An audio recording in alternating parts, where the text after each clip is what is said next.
அது உடன்பட்டு தானே அந்த நாணயத்தை வெளியிடுறாங்க. திராவிட முன்னேற்ற கழகம் திரு ஸ்டாலின் திமுக தலைவராக இருக்கார். அந்த நாணயம் வெளியிடுகின்ற பொழுது அது இந்தியில் வரும்னு அவருக்கு தெரியும். அதுக்கு உடன்பட்டு தான் அந்த நாணயத்தை வெளியிடுறார்.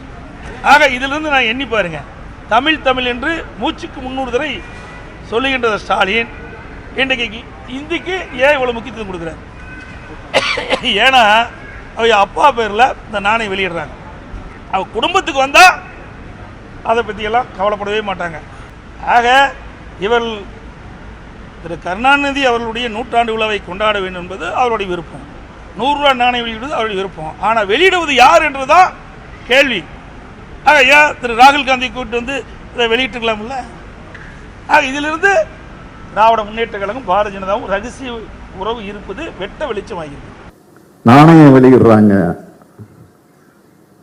இந்தியில இருக்கு, தமிழ்ல இல்ல. தமிழ் தமிழ் தமிழ் தமிழ்னு முழங்குறாங்களா, இந்தியில இருக்கு அப்படின்னு சொல்றாரு. அந்த நாணயத்தெல்லாம் ஒருவேளை அவர் பார்த்துருக்க மாட்டார்னு நினைக்கிறேன்.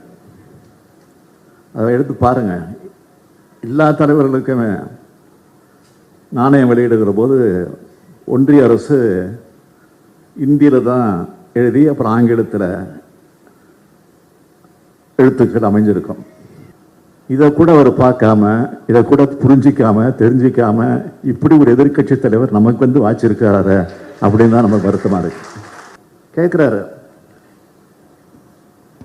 ஏன் ராகுல் காந்தி அழைக்கல?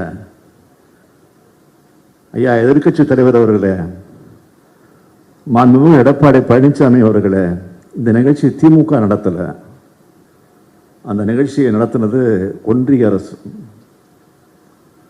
அது ஒன்றிய அரசினுடைய நிகழ்ச்சி. அதை முதல்ல புரிஞ்சுக்கணும்.